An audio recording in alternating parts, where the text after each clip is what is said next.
मेरी सब्जी की दुकान थी। एक औरत नकाब में आती और कहती, इस थैले को दुकान में रख लो, कल ले जाऊंगी।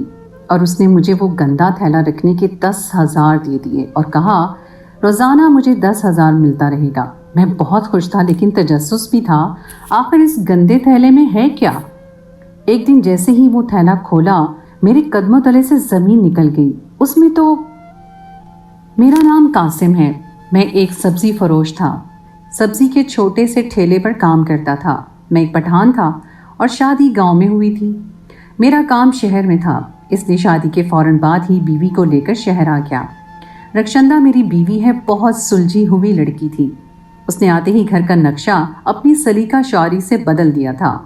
मैं रात को वो सब्जियां उठाकर ले आता जो कुछ बासी होने लगती और मेरे गाहक लेने से इनकार कर देते। मेरी बीवी वो भी खुशी से मेरे हाथ से पकड़ती और मज़े की बना देती। घर में आते ही मुझे एक सुकून का एहसास होने लगता था। एक दिन जब मैं मंडी से सब्जी लेकर आ रहा था कि मेरे रिक्शे का एक्सीडेंट हो गया। मैं तो बाल बाल बच गया, लेकिन मेरी सारी सब्जियां तबाह हो गईं। मेरे पास बस इतने पैसे रखे थे जिससे मैं 2-4 दिन की सब्जी खरीद कर ले आता और बेचकर फिर से उन्हीं पैसों से सब्जी खरीद लेता। और अब बुरा ये हुआ कि मेरा बहुत नुकसान हो गया था। बची कुची सब्जियां मैं घर ले आया जो मिट्टी से भर चुकी थी। रक्षंदा मेरी मिट्टी से गंदे कपड़े और हाथ पकड़े शॉप पर देखकर मुझसे पूछने लगी कि गुलवली, आप ठीक तो हो। मैंने उसे सारा वाकया सुनाया तो वो परेशान सी हो गई, मुझे तसल्ली देने लगी। सब्जियों को धोकर उसने मुझे साफ सुथरी सब्जियां शॉपर में डालकर दे दी, लेकिन वो बहुत कम थी। फिर मैं अल्लाह का नाम लेकर अपने ठेले पर सब्जी लगाने लगा, लेकिन आज मेरी बिक्री ना होने के बराबर ही हुई थी। मैं रात को घर पर मायूसी से लौटा था। रक्षंदा मुझे यूं परेशान देखकर कहने लगी कि उसके पास कुछ जेवर हैं जो उसकी वालदा ने शादी पर उसे दिए थे। उसने कहा मैं वो जेवर बेच दूं। ये बात मेरी अना पर बहुत बुरी चोट थी। मैंने पहली बार अपनी बीवी को बड़े गुस्से से देखा। मैंने कहा, तुम मुझे बेगैरत समझती हो जो बीवी से उसका जेवर मांगूंगा? आज के बाद मुझसे ये मत कहना कि तुम्हारी कोई चीज़ बेचूं। मेरे गुस्से से भिपरे लहजे को सुनकर वो चुप हो गई। मैंने अपनी थोड़ी बहुत जमा पूंजी ली और उससे सब्जियां खरीद कर फिर से अपनी दुकान चलाने लगा। लेकिन रोज़ बरोज़ मेरा काम कम होने लगा था। मेरी सब्जियां ख़राब होने लगी थी। मैं परेशान होकर रह गया था। रक्षंदा बहुत साबिर किस्म की बीवी थी। मैं दिन ब दिन नुकसान में जाने लगा था, इसलिए सोचा कि अपना ठेला बंद कर दूं, क्योंकि मेरे ठेले पर मेरी आमदन इतनी कम थी कि घर का किराया और दीगर अखराजात निकाल कर हम बमुश्किल ही महीना चलाते थे। अक्सर ये होता कि सालन कम होने की वजह से रक्षंदा मुझसे ये कह देती कि गुलवली, मुझे आज भूख नहीं है, और वजह ये होती कि वो खाना बस इतना ही होता कि कोई एक शख्स ही सैर होकर खा सकता था। लेकिन मैं उसे अपने साथ बिठा लेता और कहता, मुझे पता है तुम ये चाहती हो कि मैं पेट भर कर खा लूँ, इसलिए भूख ना होने का बहाना कर रही हो। हम दोनों मिलकर खाएंगे, तंगी अगर आई है तो मिलकर ही काटेंगे। मेरे कहने पर उसकी आंखें भर आई, कहने लगी, मैं इन जेवरात का क्या करूंगी गुलवली जो आपके काम ही ना आ सके। मैंने उसे तासुब से देखा और कहा कि ये मेरी अना पर बहुत गहरी चोट होगी। मैं मेहनत कर लूंगा, लेकिन ये ताना खानदान वालों से नहीं सुन सकता कि बेगैरत ने बीवी का जेवर बेच दिया। अब तुम ये बात मुझसे मत करना। वो चुप हो गई। उसके बाद उसने मुझसे कुछ नहीं कहा। बहुत तंगी के दिन गुजर रहे थे जब एक दिन मेरे पास एक औरत नकाब पहने पास आई। उसने मुझसे सारी सब्जियां खरीदी और दाम किए बगैर मुझे 2,000 देकर चली गई। हालांकि वो सब्जी सिर्फ 1,000 की थी। मैंने उस औरत से कहा भी कि ये सब्जी इतनी महंगी नहीं है, लेकिन वो पैसे मुझे देकर वापस चली गई। ऐसा ही 3-4 दिन उस औरत ने मेरे साथ किया। वो हर रोज आती और मुझे 3-4 हज़ार दे जाती और मुझसे सब्जियां खरीद कर ले जाती। मुझे ये बात उस औरत की बड़ी अजीब सी लगती। वो बिना सब्जी की कीमत पूछे मुझसे सारी सब्जी ले जाती और 4,000 मेरे हाथ में रख देती। मैं बहुत खुश होता कि चलो मेरा गुजर बसर अच्छा होने लगा है। एक दिन वो मेरे पास आई। उसके हाथ में एक पुराना सा थैला था। उसने मुझसे कहा कि ये थैला मैं रख लूं और शाम को वो थैला एक औरत उससे ले जाएगी। शाम को ऐसा ही हुआ। एक दूसरी औरत मेरे पास नकाब में आई और वो थैला लेकर चली गई। अगले रोज वो पहली वाली औरत फिर से मेरे पास वो पुराना सा थैला लेकर आई और 10,000 मेरे हाथ में रख दिए। कहने लगी, ये थैला शाम को दूसरी औरत ले जाएगी। मैं 10,000 अपने हाथ में देखकर उससे इस्तेफामिया नज़रों से देखने लगा। वो कहने लगी कि मैं हर रोज़ तुम्हें ये थैला दूंगी जो शाम को एक औरत ले जाएगी, उसके बदले में तुम्हें 10,000 दिया करूंगी। मैंने पूछा, इतने से काम की इतने सारे पैसे मुझे क्यों दे रही हो? कहने लगी, इस काम के इतने ही पैसे बनते हैं, समझो कि ये तुम्हारे इस काम की उजरत है, लेकिन तुम किसी को इस काम के बारे में नहीं बताओगे। मुझे उसकी बात लगी तो बहुत ही अजीब सी, लेकिन मैं ज़रूरतमंद था इसलिए इनकार ना कर सका। आज मैं बहुत खुश था। बिना किसी मेहनत के 10,000 मेरी जेब में थे। मैं घर के लिए गोश्त और फल लाया। रक्षंदा ये सब देखकर हैरान हुई थी। कहने लगी, अभी क्या ज़रूरत है ये सब लाने की? मैंने उसे हकीकत से ना आशना ही रखा और कहा कि मेरी बिक्री आज बहुत अच्छी हुई है। मेरी बीवी भी खुश हो गई। अब रोज़ाना वो नकाब वाली औरत मुझे पुराना सा थैला पकड़ा जाती और शाम को दूसरी औरत मुझसे वो थैला ले जाती और बदले में 10,000 दे जाती। एक बार हमारी गली में पुलिस की एम्बुलेंस गश्त कर रही थी। न जाने मेरे दिल में क्या वहम सा हुआ, मैंने वो थैला अपनी सब्जी वाले ठेले के नीचे छुपा दिया। न जाने क्यों मैंने ये सब किया। मेरे दिल में कहीं ना कहीं ये ख्याल ज़रूर था कि इस थैले में कुछ तो गड़बड़ होगी, जिसको चंद घंटे रखने के मुझे 10,000 मिल रहे हैं। जब तक पुलिस वहाँ गश्त करती रही, मेरा दिल अनजाने से खौफ में मुब्तला रहा। पुलिस के अहलकार वहाँ हर दुकान और हर फल और सब्जी वाले ठेले के पास खड़े होकर कुछ पूछ रहे थे। फिर मेरे पास भी आकर खड़े हो गए। उन्हें देखकर न जाने क्यों मुझे अपना आप मुजरिम सा महसूस हो रहा था। वो मुझसे पूछने लगे कि क्या मैंने यहाँ किसी अजनबी से शख्स को देखा है या किसी अजनबी खातून को कुछ खरीदते या बेचते हुए। ये सुनकर मैं बदहवास सा होने लगा। मैंने नफ़ी में सर हिला दिया। फिर वो आगे बढ़ गए। मेरा दिल इतने ज़ोर से धड़क रहा था कि जैसे सीना शगाफ करके बाहर निकल आएगा। पुलिस के जाते ही वो शाम वाली औरत उजलत भरे अंदाज में मेरे पास आई। मुझसे वो थैला मांगा। मैंने वो थैला उसके हवाले किया। वो तेज़ कदम उठाती हुई सामने खड़ी अपनी गाड़ी में बैठकर चली गई। न जाने क्यों मुझ पर बेचैनी सी तारी होने लगी। मैंने अपना ठेला जल्दी समेट कर घर चला गया। मुझसे आज खाना भी ठीक से नहीं खाया गया। सोने के लिए भी जल्दी लेट गया। वो औरत अब मेरे दिमाग में घूमने लगी। न जाने वो औरत कौन है और इस थैले में क्या रखती है, जिसे चंद घंटे रखने की कीमत वो मुझे 10,000 दे रही है। मैं पूरी रात ठीक से सो नहीं पाया। एक इस्तरारी सी कैफियत मुझ पर सवार थी। सुबह जब मैंने अपना ठेला लगाया, मेरा काम में बिल्कुल जी नहीं लग रहा था। मुझे तो बस बेचैनी से उस औरत का इंतज़ार था। लेकिन दोपहर के 3 बज चुके थे। वो औरत नहीं आई थी, वरना वो 1 से 2 के दरमियान मेरे पास पहुंच जाती थी। आज एक और अजीब सी बात मुझे महसूस हुई। मुझे लगा कोई मुझे देख रहा है।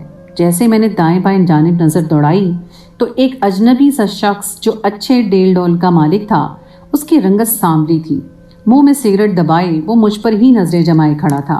वो मुसलसल मुझे देखता रहा और बार बार अपने हाथ में पकड़े मोबाइल पर मैसेज करने लगता। मुझे ये लगने लगा वो मुझे शक भरी नजरों से देख रहा है। आज तक मैं उस औरत का इंतजार करता रहा, लेकिन वो ना आई। और इत्तेफाक तो ये था कि जो औरत मुझसे पुराना थैला शाम लेकर जाती थी, वो भी नहीं आई थी। रात भर मेरी वही कैफियत थी। अगले रोज़ वो औरत मेरे पास आई थी। पहले तो मुझे 10,000 रुपये दिए, फिर वो पुराना थैला मुझे पकड़ा दिया। मैंने उससे पूछा कि आखिर इस थैले में क्या है, ये काफ़ी वजनी होता है। इस बात पर वो औरत मुझे सख्त लहजे में बोली। कहने लगी, जो भी है तुम्हें इस बात से मतलब नहीं होना चाहिए, बस अपने काम से काम रखो और अपने पैसे अपने पास रखो। ये कहकर वो चली गई। अगले रोज़ फिर पुलिस की एम्बुलेंस आई।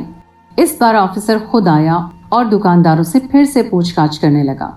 मैंने डरते डरते उस ऑफिसर से पूछा कि आखिर मामला क्या है। वो ऑफिसर कहने लगा कि क्या तुम्हें नहीं मालूम, पूरे शहर में 2 बम धमाके हो चुके हैं। कभी बुर्का नकाब पहने कोई औरत असलहा बारूद थैले में से खुदकश हमला कर रही है, तो कभी कोई मर्द।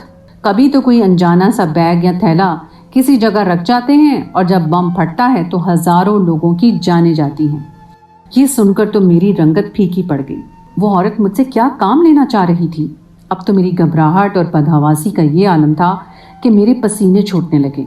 मैंने अपना ठेला जल्दी बंद किया और घर के लिए चल निकला।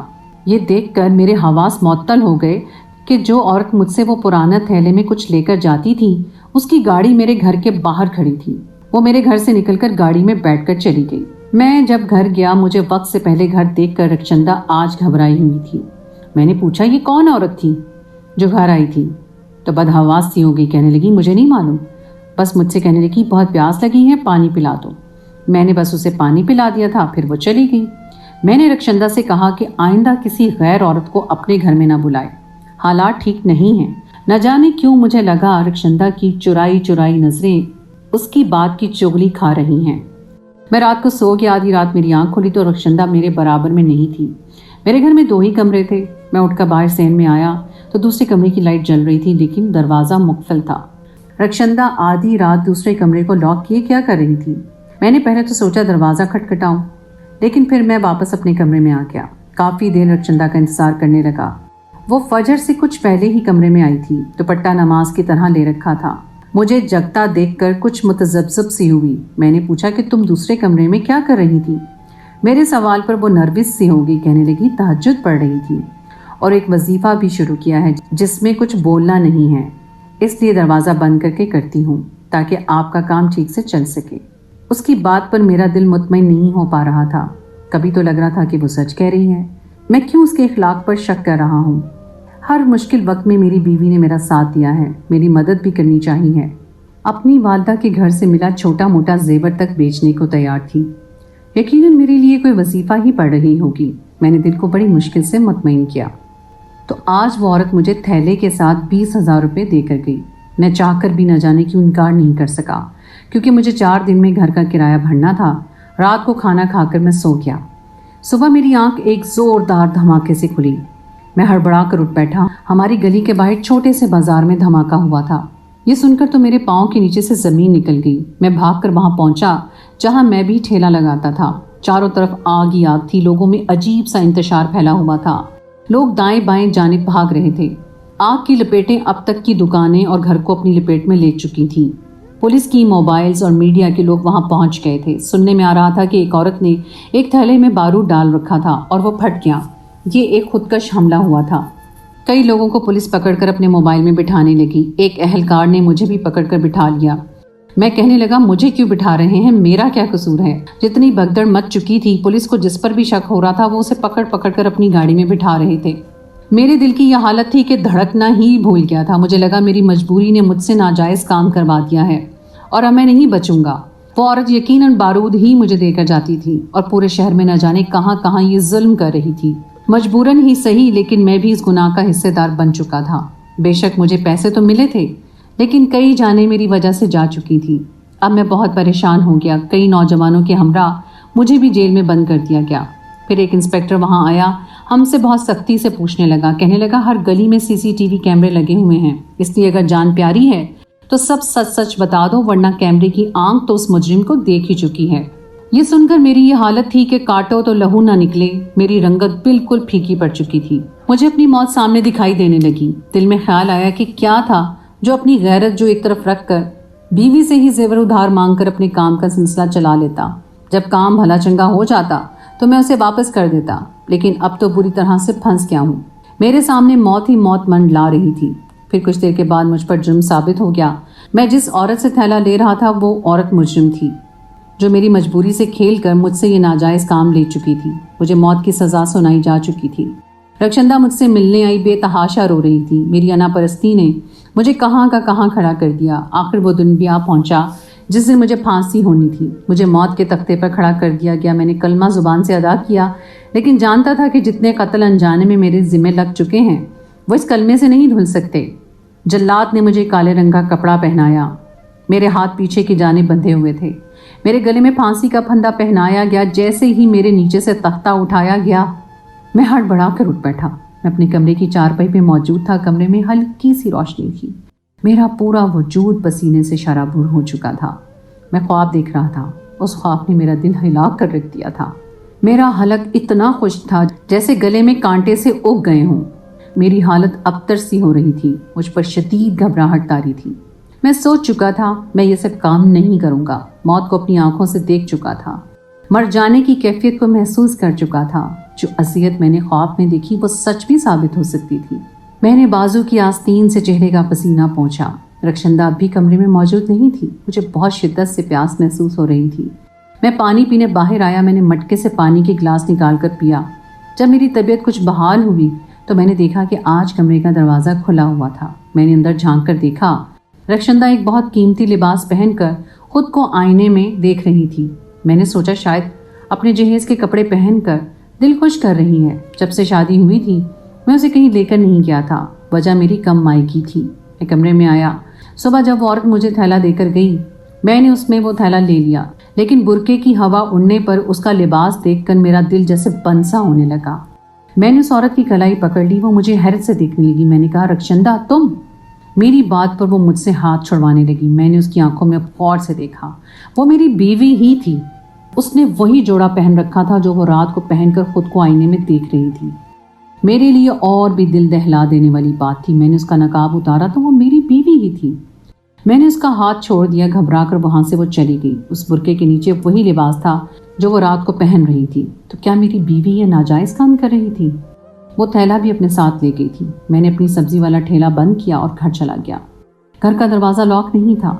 रक्षंदा सहन में बैठी रो रही थी। मेरे दिमाग की तनाबें खिंच रही थी। ये क्या माजरा था? रक्षंदा गैर कानूनी काम कैसे कर सकती थी? मैं जितना इस मामले को सोचता उतना ही उलझने लगता था। मैंने इस बार रक्षंदा से सख्ती से बात की। मैंने कहा कि मुझे सच सच बताओ, तुम क्या काम करने लगी हो? तुम्हारे थैले में क्या है? वो और भी रोने लगी। मैंने गुस्से से गुर्रा कर कहा, रक्षंदा मैं सोच भी नहीं सकता था कि तुम ऐसी निकलोगी। तुम कब से बम और बारूद थैले में भर कर दूसरों को हवाले करने लगी? तुम कब और कैसे ऐसे रोगों में फंस गई? मेरी बात पर रक्षंदा मुझे ताज्जुब से देखने लगी। कहने लगी, मैंने ऐसा कुछ नहीं किया। फिर अपने कमरे में चली गई। वो पुराना थैला मुझे लाकर दे दिया। जब मैंने वो थैला खोला तो मेरे होश ही उड़ गए। रक्षंदा मुझसे कहने लगी कि मेरी तंगदस्ती देखकर उसने बहुत चाहा कि वो मेरी माली मदद करे, लेकिन मैं हर बार इनकार कर देता था। इसलिए मैंने अपना जेवर बेचकर कुछ कपड़ा और कढ़ाई का सामान मंगवा लिया। हमारे पड़ोस में एक औरत से उसकी दोस्ती थी। वो उसी से ये सब मंगवाने लगी। उसे हाथ की कढ़ाई करनी आती थी, इसलिए वो कपड़े तैयार करके एक बुटीक वाली जो देने लगी, उससे अच्छे पैसे मिल जाते थे। लेकिन अगर वो मुझसे ये बात कहती तो उसे लगता कि मेरी गैरत को गवारा नहीं होगा, और अगर वो पैसे घर पे देख लेता तो उस पर तरह तरह से मैं शक करता। इसलिए वो बुटीक के कपड़े मेरे ठेले पर रख जाती और उस बुटीक वाली से कहती कि मेरे शौहर के ठेले से वो कपड़े ले जाऊं। इस काम पर जो पैसे रक्षंदा को मिलते वो मुझे दे जाती ताकि मेरी गैरत पर उंगली न उठे। मैं अपनी सोच पर अफसोस सा हुआ था। मुझे बम बारूद का शक था, इसलिए मैं हर बात को उसी नजरिए से देखता रहा। मेरी बीवी मेरे लिए एक नायाब हीरा थी। मेरी किस तरह से मदद कर रही थी, और मैं हमेशा सच नहीं होता जो हम सोचते हैं। अगले रोज़ जब मैं अपने ठेले पर गया तो पुलिस उसी शख्स को गिरफ्तार करके अपनी गाड़ी में डाल रही थी जो चंद दिन पहले मुझे घूर घूर कर देखकर मोबाइल पर बात कर रहा था। असल मुजरिम वो था जो पकड़ा जा चुका था। मैंने सुकून का सांस लिया। रक्षंदा के पैसों से मैंने उसे खुद कपड़ा और धागे लाकर दिए। अब वो खुलकर काम करने लगी थी। मैं भी अपनी मेहनत और लगन से सब्जी बेचने लगा था। हमारी मेहनत ये रंग लाई कि हमारा घर खुशहाल हो गया। मेरी जरा सी अना ने मुझे ही बेसुकून कर दिया था। मेरी बीवी के पास एक नायाब हुनर था जिसे वो बरवेकार लाते हुए आज अपनी बुटीक खोल चुकी थी। हमारा शुमार खुशहाल घराने में हो चुका था। तो दोस्तों, ये थी हमारी आज की कहानी। उम्मीद है आपको आज की कहानी पसंद आई होगी। कहानी अच्छी लगी तो उसे लाइक ज़रूर कीजिए, और अगर आपने मेरे चैनल मेरी आवाज़ को अभी तक सब्सक्राइब नहीं किया तो अभी फ़ौरन कर लीजिए, और साथ ही लगे बेल के बटन को भी प्रेस कर दीजिए ताकि आपको हमारी आइंदा आने वाली वीडियोज़ का नोटिफिकेशन फ़ौरन मिल जाए। इसके साथ ही अगली कहानी तक के लिए मुझे इजाज़त दें। अल्लाह हाफ़िज़।